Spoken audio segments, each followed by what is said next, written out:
I'm from Burkina Faso. Burkina Faso in West Africa. I came with my mother and my brother. It was in December 1st in 2009. My name is Susan. I'm from Guangzhou, China. I'm 18 now. My name is Gary. Where are you from? I'm from China. I came to America when I was about 13 years old. I didn't get to make the choice because my parents just one day my parents just told me that I have to go to America. Then I just came. English was a problem for me first, so I have to learn English in order to talk to them. So it took me about 2 years to actually communicate fine with other people who speak really good English. I think I'm still in the process of adapting a new lifestyle.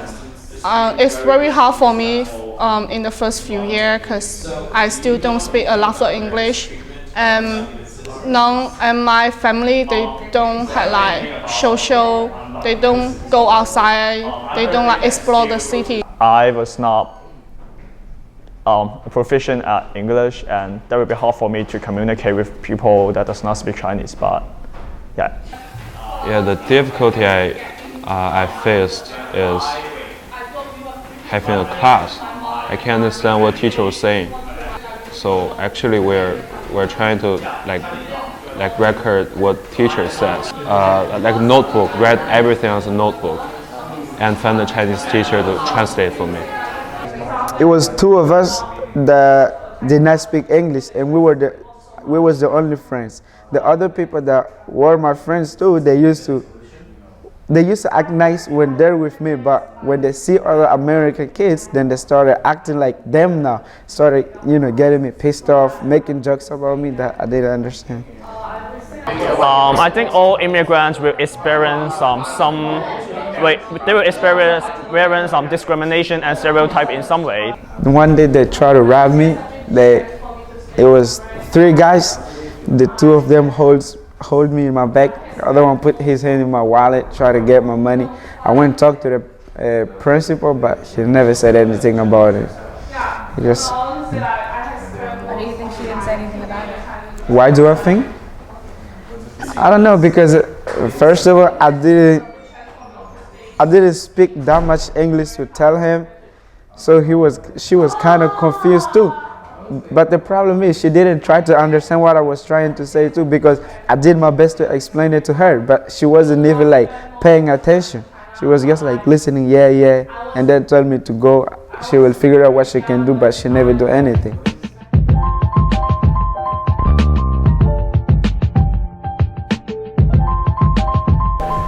Hi, my name is Shen Yu, and I immigrated here when I was 8 from China. I can relate to the student feeling of isolation that comes from not knowing the language. My parents thought I would quickly adjust to American society if I was immersed in an all-white, all-English-speaking school. So they sent me to PS 154 in Parksville, Brooklyn. Unfortunately, the exact opposite happened. Nobody there spoke my language. My teachers were unable to help because they didn't speak Chinese. Most days I'll be sitting there in class, not understanding any of the topics, and unable to ask questions. The only thing worse than classes was lunch and recess. I felt even more alone.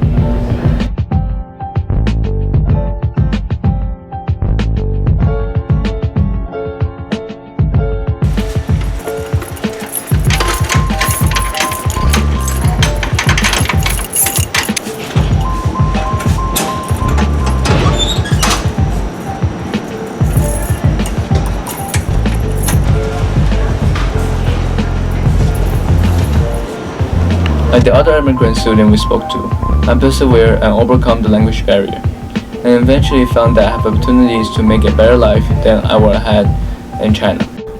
Yeah, the first year, I don't really think I belong here. My decision to leave my home country and came here is wrong, but actually, for now I think I'm right.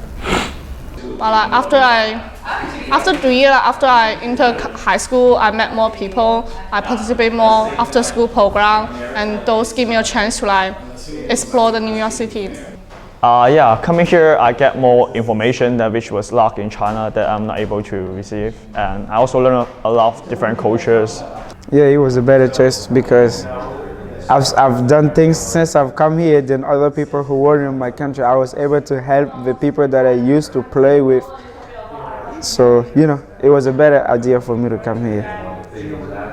At least, even if you won't get a career that you really like, at least you will get a job that you will enjoy. At least a job, but in my country it's the other way. You can go to college, do everything, nice university, and end up with no job. In China, it's too competitive and it's too expensive. And there's a fact, if you know, many people who graduate in China from college, they cannot get any job.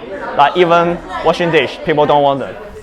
Maybe the language barrier and the rough adjustments I and the others had to suffer due is a price for the American dream.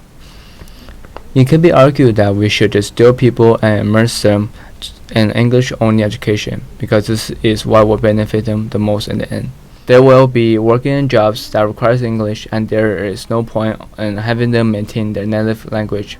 But not everybody is able to get past the language barrier. From my experience, coming here and attending an English-speaking school is a little bit like being thrown into a lake and not knowing how to swim. You either figure out how to swim or you drown. And statistics show many English language learners are drowning. Here's the graphic on the dropout rates by language. And some of this will come as a shock to some people, some not so much. Look at this, 22% and change, English background, almost 23% Russian. Then you go a little more for Greeks and Persians. Somali, we start to go very high. And there, Spanish and Portuguese among the highest dropout rate. For grade 9, this is very, very concerning, obviously, to people who are of these backgrounds, and we're going to try to figure out why this is so. One of the primary reasons why students choose to leave school is because they feel that their language needs are not met properly within the context of schools. What does that mean, their language needs aren't met? So for instance, students are tested for English proficiency, but then there aren't adequate levels of ESL. So students who have very low levels of English proficiency are placed in very high levels of courses, or vice versa, because not all schools can provide. Unfortunately, the board doesn't have the resources to provide the proper levels of English support. So they sink and they leave. That's right. So language was one of the key aspects of what students talked about in terms of the barriers that they encounter. Not all immigrants are lucky enough to become successful and learning a new language. Even the sink or swim analogy, for a student like me who learned to swim, is feeling isolated, lonely, and vulnerable and confused. The best way for a human being to learn a new culture, especially if you are just a kid intimidated by your new surroundings. Is there a better way?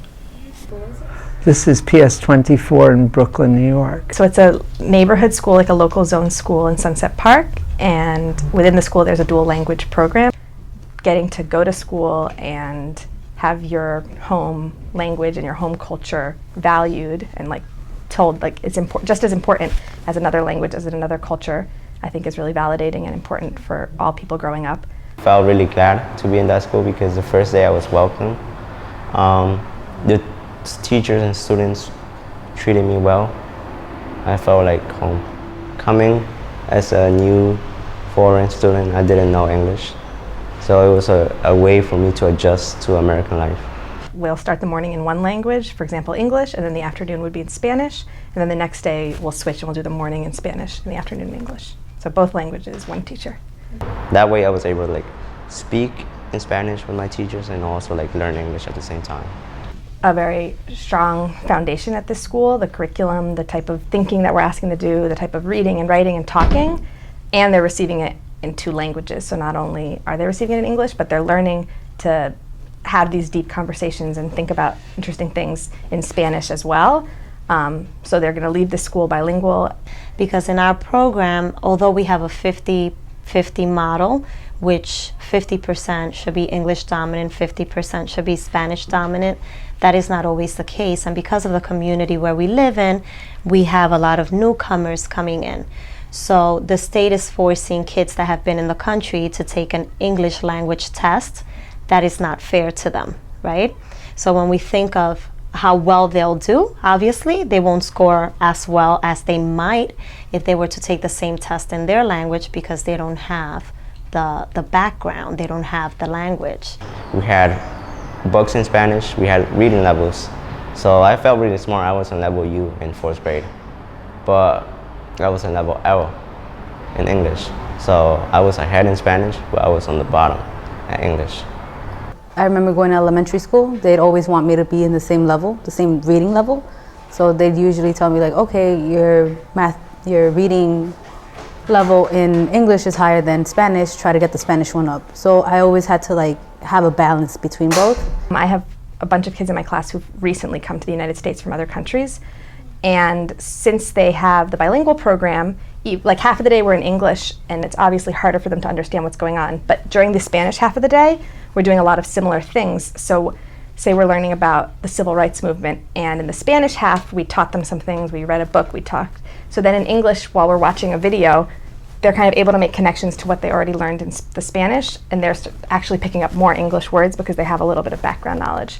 So I think if anything, it helps them learn English. I mean, it takes time, but it helps them really be able to understand more of what we're doing in the English part of the day.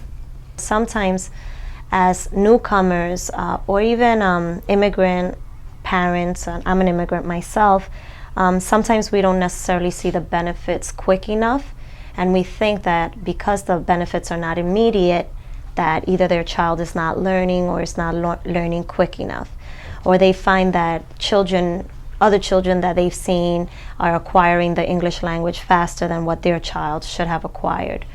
But most studies suggest that kids that are bilingual fare better in life. And your mind is quicker. I feel like your mind's more expanded. And studies have shown that in the long term, maybe not immediately in elementary school, but in the long term, kids actually score higher. Because you're able to communicate with more people, and language is what keeps us connected. And it's a way to learn from other cultures, to learn to bring different groups of people together. We have Chinese, we have Arabics, we have certain kids who come from Africa, and it would be like unfair to just say we want Spanish-speaking schools and forget about the rest. And I think we should have more middle schools. Like our kids should have more options of middle schools to send them to, and high school as well. I went to Aruba a few years ago, and those kids there speak 5 and 6 languages. There is no reason why here in America, where we have so many resources, our kids are not leaving elementary or not leaving high school knowing 2, 3, or even 4 or 5 language. This is like one of the most diverse places in the world, and that is not evident. According to most recent census data for 2012, almost half, 49.1% of New Yorkers speak something other than English at home. All you have to do is ride the F train, and you will travel to the neighborhoods where the business have signs of 6 different languages. This is a city of immigrants. Why would such a diverse community want to promote bilingual education? So that language can unite and strengthen our culture rather than serve as an unnecessary barrier.